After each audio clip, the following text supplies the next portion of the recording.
All right.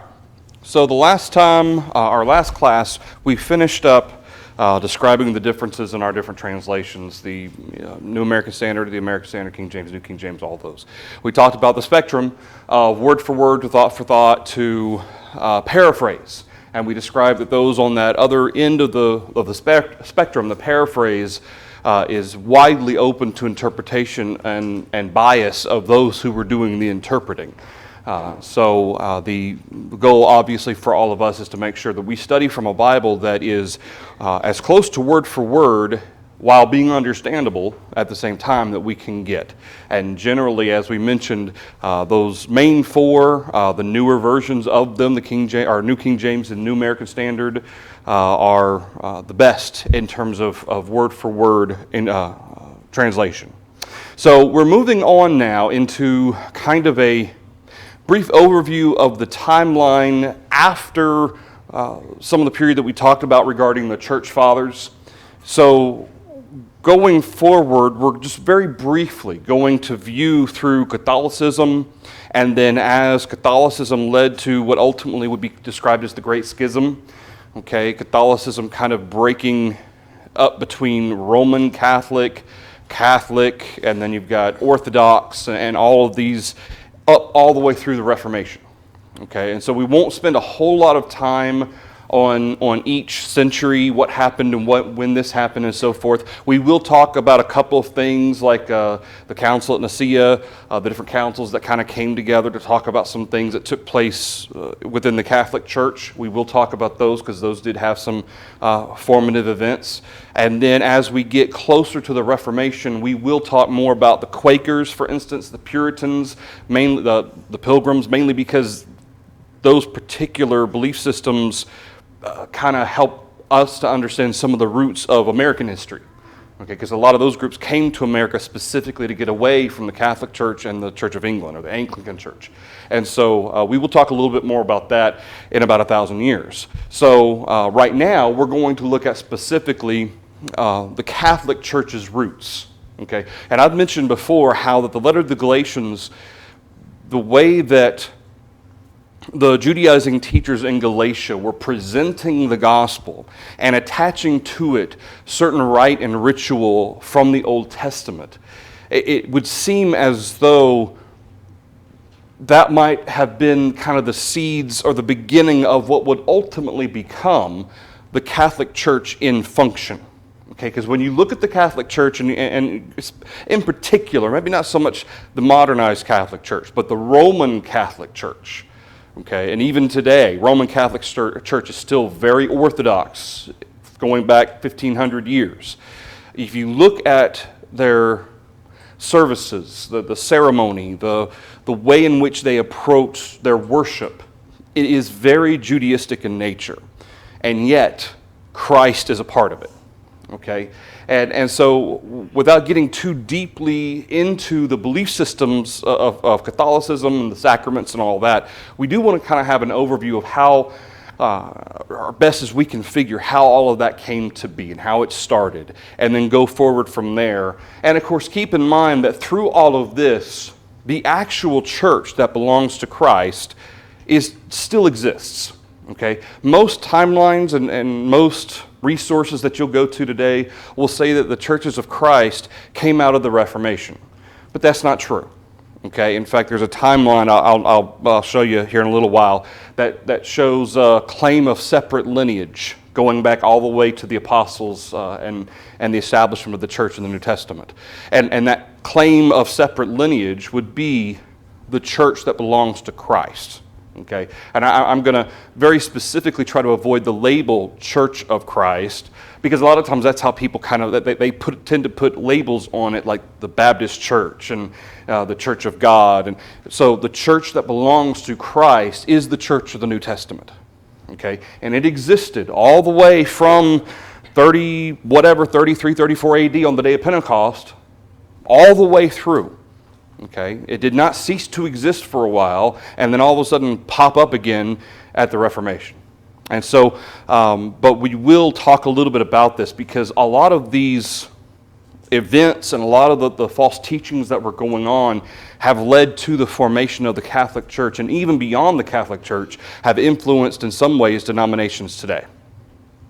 Okay, so we've talked in detail 0 to 100 AD. That's kind of the range of the apostles. We've talked about John the Apostle, who died somewhere in the late 90s, perhaps 100 AD, who was the last apostle to die, as well as Timothy and Titus, who are probably the best known outside of the apostles in terms of teaching and preaching the gospel, because there are letters specifically addressed to them by Paul in the New Testament. And then, of course, we talked a little bit way back when we first started, a little bit about beyond Timothy and Titus, some of these other fellows like Apollos and so forth that were kind of connected as well to the teaching of the gospel. But all of that really kind of ends right around 100 AD. Most of those first-generation Christians, literal first-generation Christians, have died at this point.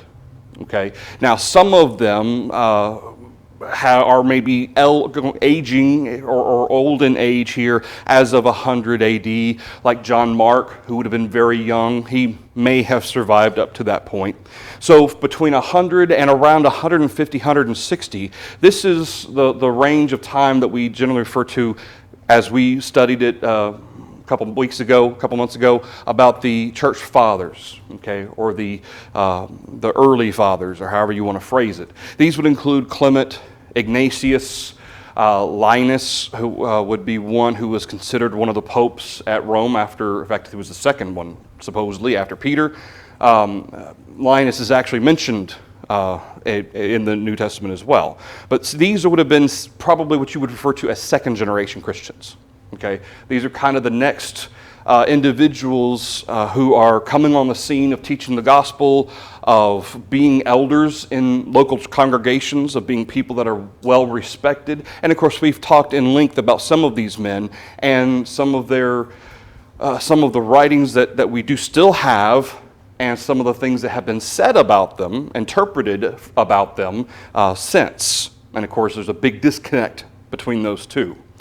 Most of the time when people look back at the church fathers forward, they look at it in a filter that is biased towards the establishment of Catholicism, okay, or more specifically, towards the establishment of what's called the episcopal polity. Okay, the episcopal polity. That is the governance of churches by elders, but not the way you and I think of it. Okay, elders or bishops, where you have one elder or bishop over a single church, and then those report to another council of elders, and those report to chief elder or chief bishop or pope, for instance, and that's kind of the hierarchy that came about early on. Okay, and around between 150 and 175, and it's hard to say for sure because there are some who go back and they read Ignatius and Clement, what we do have of them. It's hard to separate between what they actually wrote and what men like Irenaeus and Eusebius, who didn't come about till around 300 AD, what he said, they said, or what he says they wrote. Okay. Now, a lot of these, would you? Okay, go away. A lot of these records and reports of what they believed, what they taught, what they said, were all in favor of the concept of episcopal polity, the idea of this establishment of a hierarchy of single bishops and single elders over churches leading up to the Pope. And that's why when we went through these men, I tried to be careful to do the best we could to separate what was being interpreted years later versus what they actually said. And that the actual writings of some of these men that we still have, like Clement and Ignatius, nothing specifically in those writings that are considered genuine. Keep in mind, some of them are considered spurious at best because they were written in the names of those individuals later. But the ones that are considered to be accurate and genuine, there's nothing in there that suggests anything in terms of the support of what would become the Catholic Church. But somewhere between 150, 175 AD, you had, perhaps it started with one church, perhaps it started with a region. I'm not saying it was Galatia or anything, but for instance, let's say for a moment, And again, I have no way to substantiate this. I'm just offering this as a thought. Let's say Galatia, okay? Let's say one of the churches in Galatia said, you know what? We really don't like the current established situation. Let's establish just one man as the head. Let's say there was a Diotrephes, for instance, who said, I need to be the one in charge. And everybody said, okay, that would make it a lot easier. We wouldn't have to have all these men in charge. We'll just have one person. It'll all come from him. Well, then another church did the same thing. Well, then they said, well, we can't have all these different churches having just one bishop or one elder. They need to have somebody that they answer to. And so it kind of builds from there where more churches become involved in that type of thinking. And eventually you have this hierarchy that takes place, whether it took place in Galatia or whether it started in Rome or in Italy. Okay, however that process started, it was a way of consolidating power, ultimately. What I kind of imagine took place where you had men like Diotrephes, who John warned about in 3 John, that he wanted the preeminence among all the saints. You probably had a bunch of men like Diotrephes who got together and said, listen, if we kind of simplify this thing and then set up individuals who are in charge, not having groups of men over local churches, but rather let's get everybody working together, we can have all of this authority and all this power in the handful of a few, rather than leaving it autonomous to each local congregation. Okay, I believe that to be the root of it, because it certainly did not come from the teachings of the New Testament. Okay, throughout the New Testament, just the very thought process of the leadership role that elders have is not one in which an elder lords over others. Peter makes that clear in 1 Peter chapter 5. And yet, that's exactly what we see happening, starting somewhere in this range. It probably started with one or two churches, and then it just kind of, the momentum built from there. Okay? And what began was this episcopal polity, what ultimately would provide the foundation of the Catholic Church. And the Catholic Church kind of came on the scene somewhere around 200 in organization. Okay, it probably didn't start out calling itself the Roman Catholic Church or even the Catholic Church for that matter. Keep in mind the term Catholic, it's actually a phrase. It just means universal church. And there are writings going back to around 140-ish, I forget the exact date, that do refer to the universal church, but not as a title, as a descriptive phrase. We have that same understanding, that the body of the Lord is not just this congregation in Wichita Falls. The Lord's body, as Paul describes it in 1 Corinthians chapter 10, is the culmination of all the saints all over the world together. Okay, that comprises what we refer to as the universal body or the universal church. But each congregation of the Lord's body is autonomous and localized. Okay? And what ended up happening was somehow or another, those in charge of kind of setting up this hierarchy kind of co-opted that phrase, the universal church, to recognize the realm of its authority. Okay? So this hierarchy kind of considered its authority to be the universal church. And so all of these bishops and this clergy and ultimately your pope, they had authority over the entire body of Christ. And that's why ultimately the term Catholic Church was used, was so it would describe that universal authority. Now, when and where it happened, nobody knows. Even the Catholic Church doesn't know. Okay, the only reference that the Catholic Church brings out is the reference, I think it was from Ignatius, again around 140 or 145, where he uses the phrase, the universal church. He uses the Greek term katholikos. Okay, but again, it was not being used in a noun form or even in an organizational form. It was descriptive of the body of Christ. So at some point, outside of what is recorded in history, the Catholic Church, at least the Roman Catholic Church, as we understand it, was created in this in this time frame between 160-ish, 170-ish to around 200 or 220. Okay, somewhere it started in there. Probably started somewhere in Italy. Most of the traditions of the Roman Catholic Church all point back to Rome specifically. I don't necessarily think it had to have started in Rome, but perhaps it did start in Italy somewhere. Okay, any thoughts through kind of that timeline? And I wish we had more concrete dates, and here's exactly when the noun Catholic Church or the organizational phrase of Catholic Church started being used, but there isn't one. Okay, I mean, really the first time that the noun form of the Catholic Church started, you start seeing it on the scene is in the late 200s and early 300s AD. So there's even a suggestion that the Catholic Church didn't really refer to itself as the Catholic Church until around that time. But certainly the beginnings of it did start right around 200. And it had been, and again, those beginnings, it started because of this fundamental thought process of hierarchy of authority. This idea that one bishop can be over one church. And that's not the case. Any thoughts or comments so far? Okay. So Episcopal polity, and this is actually something that applies not only to the Catholic Church, there's actually many churches that fall into this category today. But these are churches with an episcopal polity are governed by bishops practicing their authorities in the dioceses and conferences or synods. Again, diocese would be like a district. Okay, you think of kind of like Walmart or some of these other chains. You've got your local store, and then you have a district manager who might be over 5 stores or 10 stores. And then you've got a manager over him who might be in charge of the state of Texas or region of Texas. And it just kind of goes up from there. And that's kind of the same thought process. Their leadership is both sacramental and constitutional, as well as performing ordinations, confirmations, and consecrations.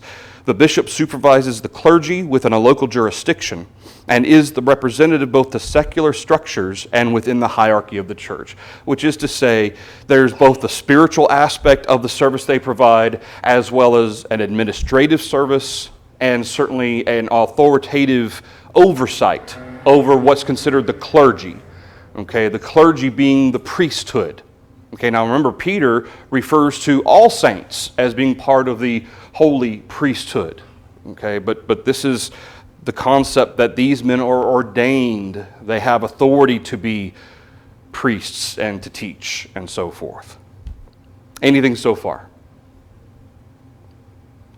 All right. Bishops, or well, this is the term we use for elders. It's the same term in the New Testament. Describes different aspects. Bishop, elders, presbyters is something that is used. It refers not to evangelists. It refers to elders. Shepherds is another phrase that is used, or term that is used. Bishops are considered to derive their authority from an unbroken personal apostolic succession from the 12 apostles of Jesus. And this is extremely important because this is the foundational basis upon which the Catholic Church is, even not just the Roman Catholic, but even the modern Catholic Church today. All of it is based upon this thought process that their authority stems directly from the apostles, namely Peter. Okay? And that line has gone on from Peter, that Peter established, again, Linus, I believe, was the second, that Peter specifically handed off the reins of the universal church to Linus in Rome, and somehow, and there's even reference here that the Holy Spirit, the authority of the Holy Spirit was transferred to Linus, and then ever since then, it's been transferred one pope to the next. Okay? And that's kind of the thought process of this apostolic succession. The authority as an apostle has kind of lent itself to this authority of this hierarchy within the pope and the structure of the bishops and clergy. Okay. Bishops with such authority are said to represent the historical episcopate or historic episcopate.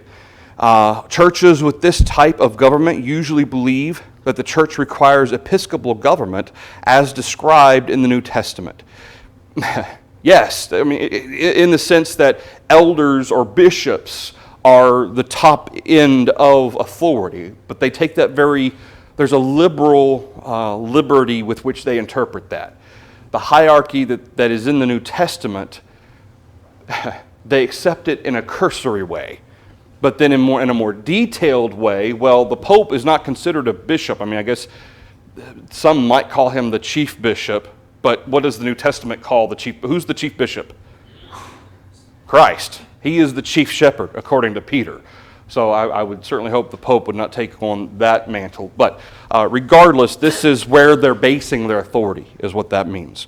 In some systems, bishops may be subject to bishops holding a higher office, variously called archbishops, metropolitans, or patriarchs, depending upon the tradition. Archbishops is probably one we're most familiar with, although early on you had bishops and patriarchs who would have been over certain regions and so forth. But that's that hierarchy of recognizing authority over someone else. They also meet in councils or synods. These gatherings, subject to presidency by higher-ranking bishops, usually make important decisions, though the synod or council may also be purely advisory. And of course, a lot of that we've kind of seen recently, when I say in the last 15 or 20 years, with some of the changes in the Catholic's doctrine and the teaching of the Catholic Church, that some of that has changed over a period of time, in particular with homosexuality, with homosexual priests, and whether or not priests can marry. All that stuff has kind of been debated and so forth, more so. Although, interestingly enough, it didn't start out that way. Okay, that was something that was changed early on, but originally in the Catholic Church, priests could marry. It wasn't a big deal, but then they changed it. And now they've changed it, or have been debating changing it back. Huh? They have changed it. Okay. He's gone through the priesthood, and he's married. And he's married. Yeah. All right. For much of the written history of institutional Christianity, episcopal government was the only known form of church organization. That's including the form we associate with the New Testament. Although today, the modern way of defining, and I actually include that in these notes, the modern way of defining our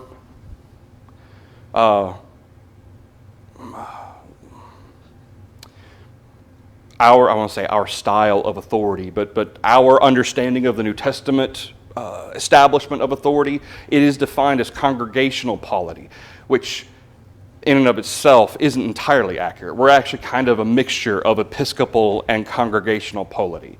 But this is what they're describing, is that elders or bishops have the ultimate authority, and that is true from the New Testament, that is the hierarchical arrangement in the New Testament. That was the only known form of church organization. Not to say that the hierarchy that was created, okay, what we see in the Catholic Church, that was the only known form of church organization. That's not true. What they're saying is that the concept of having elders and deacons having that level of authority, that was the only known, and that is true. Okay, this changed at the Reformation. And there are different forms, different variations. Some churches they refuse to have elders and deacons for the very reason that of the Catholic Church.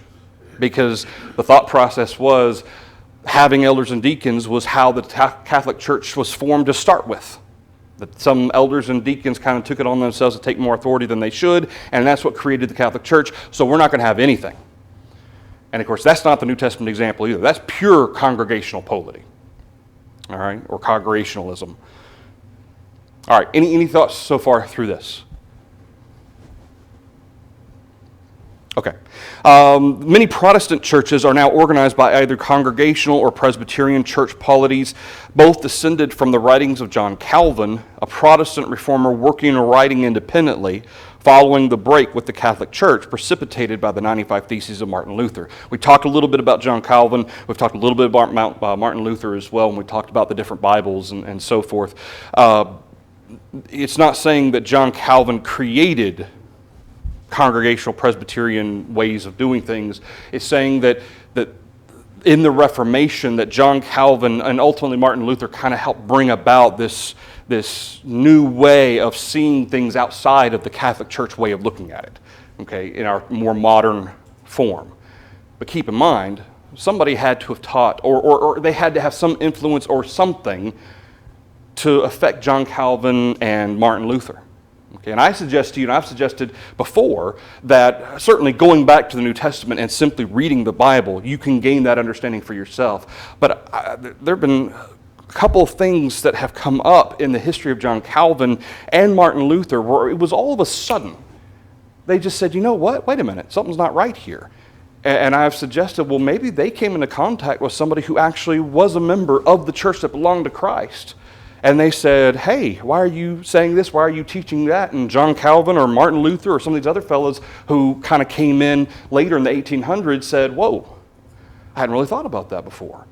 Because some of the things that come later are so close to true, firm church that belongs to Christ's New Testament teaching that it makes you wonder, did they have some help in realizing that? Okay, rather than typically people left to their own, they prefer, not to say that it can't happen, but they prefer to interpret the Bible based on their own bias. However, there are occasions where people completely on their own, despite any bias with which they were raised, they can look into the Bible, be objective, and realize, oh, well, what I was raised with, what I was taught isn't right. But a lot of times it happens because others show them. And so the church that belongs to Christ, it still exists all the way through into the 1700s. Okay, and in the 1600s, Martin Luther, but 1700s going through John Calvin. Any thoughts so far? All right. The definition of the word episcopal has variation among Christian traditions. There are subtle differences in governmental principles among Episcopal churches at the present time. To some extent, the separation of Episcopal churches can be traced to these differences in ecclesiology, that is, their theological understanding of church and church governance. And that's why, in a lot of ways, when you talk about Roman Catholic, Orthodox, Greek Orthodox, then you have Anglican or the Church of England and the Protestantism that came from the Church of England, which was Anglican. All of these variations is what is being described here. For some, Episcopal churches are churches that use a hierarchy of bishops that regard themselves as being in an unbroken personal apostolic succession. Episcopal is also commonly used to distinguish between the various organizational structures of denominations. For instance, Presbyterian, okay, presbyters, and that's a term that we find throughout the New Testament in regard to elders, but Presbyterian, okay, and that's a church some of us know, some of us are familiar with that concept of what the Presbyterian church is used to describe a church governed by a hierarchy of assemblies of elected elders, referred to as the Presbyterian polity. It's similar in nature, but you have councils of elders rather than one elder. Similarly, Episcopal is used to describe a church governed by bishops, and this in particular, self-governed local congregations governed neither by elders nor bishops are usually described as congregational. This is why I say we are kind of what the church of the New Testament is a mixture of these two. There's the Episcopal that is used to describe a church governed by elders, by bishops, okay? But generally, Episcopal is in a organizational scale of multiple churches, whereas congregational, it is local. And the New Testament church is a mixture of the two. It's elders of a local church. And then this church over here has its authoritative structure of elders, and then of course you have deacons of that local church. And there is no organizational structure beyond that local church. That's it. And that's why I say, in form and in practice, there isn't really a term that describes the New Testament church, but this is why you have so many variations. Because some people, when they look into it and they say, oh, well, each church needs to be on its own, and they reject elders and deacons. And others say, oh, it's all about the elders and deacons, and we need to have these structures so that nobody has to really think about anything. And that's why we have a lot of the stuff we have today. Anything else so far? More specifically, the capitalized appellation Episcopal is applied to several churches historically based within Anglicanism. We know it as Episcopalian. Okay, Episcopalian and Anglicanism is, instead of having offshoots from the Catholic Church, this is offshoots from the Church of England. The Church of England, in all forms, would look like the Catholic Church if it weren't for the fact that individuals in power didn't like being told that they couldn't divorce their spouse, as well as other things that the Catholic Church held to at the time, thus creating the Church of England. Okay, including those that are still in communion with the Church of England. Okay, so that's the kind of the Anglicanized Protestantism, as well as some that kind of have a mixture of the two. All Orthodox Christians were in churches with an episcopal government, that is, one church under local bishops and regional patriarchs. Up until that point, I was like, all right, that sounds great. I mean, this is exactly that's what it was true in the New Testament. All Christians were in churches with an episcopal government, meaning elders over a local congregation. But that's not what this is just. Notice that is one church. Read that as universal church. That's what it means. Not one local church. It's a universal church. And this is how the interpretation of the New Testament church, when it started, and I don't know if it's even mentioned here or not, but there were 4 main patriarchs, which were basically like archbishops, over what they referred to as the early church in the 150s AD. Okay, then of course you had Pope Linus, and after Pope Linus it was Calixtus. I don't remember. Anyway, these different popes would have been the head. You had your archbishops or patriarchs over different regions. Like you'd have an archbishop in the region around Egypt. There was an Alexandrian patriarch.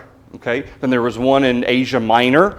Okay. I don't know what he was called. The Ephesian patriarch. I forget where he was based in. Or Antioch, I think it was. The Antioch patriarch. And then you had these different main guys who were kind of in these regions that oversaw them. Then you had bishops over individual churches. Okay, that's what's being described.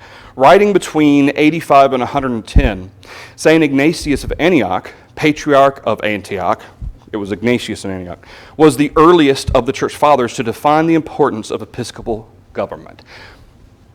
Keep in mind, we actually read through what Ignatius actually wrote versus what Eusebius and Irenaeus and all these other guys presumed he believed. Okay, notice this next line.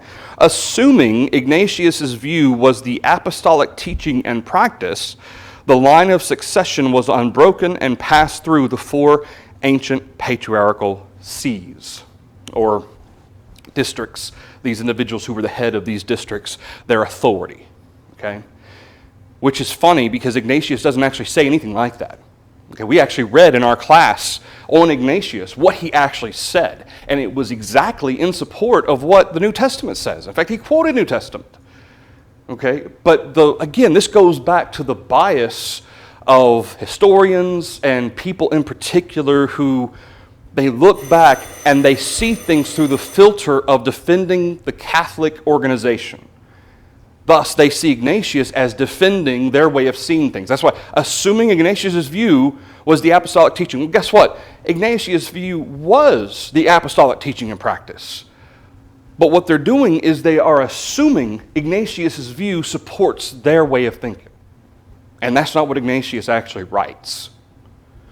Those local churches known to be founded by apostles, those were some of the churches upon which, like Antioch, where Ignatius may have been an elder. Okay, he may have been one. He may have been an elder, but not the elder.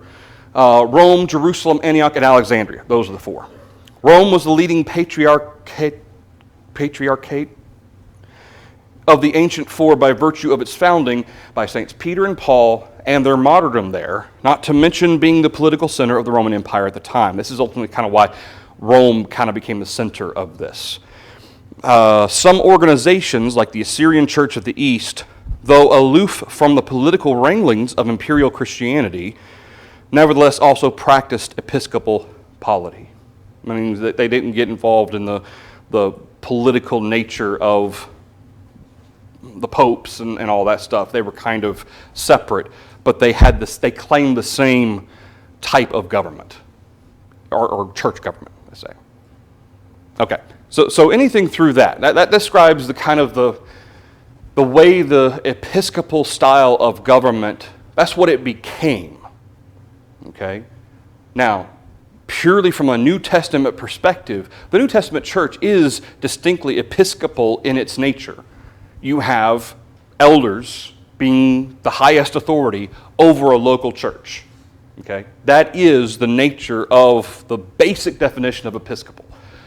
But, and even to a certain extent, even these terms like Presbyterian, depending on how you define that, I mean, we're Presbyterian in the fact that we believe in elders. But you see, there's so much more that is attached to those terms today than there would have been if you were asking Paul, do you believe in a Presbyterian way of governing? Yeah, I believe in presbyters and elders. This is what the Holy Spirit has said. Nolan? So in the example of Ignatius, during his lifetime, was he known as the Patriarch of Antioch, or is this somebody down the road? Looking back. Absolutely. Even Clement, okay, who is said to have been a bishop, never refers to himself as a bishop. Now, I don't doubt maybe at one point he may have been an elder, but he never once in his own writings ever refers to himself as the bishop or the elder or the presbyter or anything else. And when it comes to the patriarchs, none of these men actually considered themselves patriarchs. None of them did. That's looking back on it, in particular from Eusebius's times. Okay, Eusebius was writing around 300 AD when the Catholic Church had really kind of found its foundation. By that time, it was already well in structure. Eusebius is looking back and is writing about a lot of these men. Remember, some of these men, we don't even have their actual writings available to us anymore. We have to take Eusebius' word for it. This is what they said. Yet Eusebius, what he says of these things, sometimes contradict the actual writings of the men we do have. So we have to separate what certain individuals like Eusebius and Origen and some of these other fellows, what they write about these things that men have said, that personally, like when I look at Clement and I look at even Ignatius, there's nothing specific that we can prove that was of them, to me, that was anything wrong. I mean, when you read through these letters and some of the things that we have of them, nothing there points as being specifically sinful or wrong or against the Scriptures. It's when you start adding in what the other ancient historians say about them that all of a sudden it has this bias towards the support of the Catholic Church. And keep in mind, though, if you're wanting to establish a new way of doing things that is not supported by the New Testament Scriptures. Okay, notice that none of these, Eusebius, he doesn't go back to the New Testament Scriptures. Who does he go to? He goes to men whose works, in some cases, no longer exist. So, where's their basis of authority for what they do? They can't go to the apostles. So who do they go to? They go to the links that they see. You can't prove otherwise, like Ignatius and these other fellows, and say, here's our link to the apostles, because they were taught by the apostles, so we're going to claim they supported it, which meant the apostles supported it. That's not how it works. All right, we'll pick up here. We'll talk about the Catholic Church specifically. That's where we got to here, 200 AD. And then we'll move on in our timeline. We won't spend, these are kind of fundamental concepts. We'll move more quickly through kind of each of these centuries and at a time as we go through. Thank you, everybody.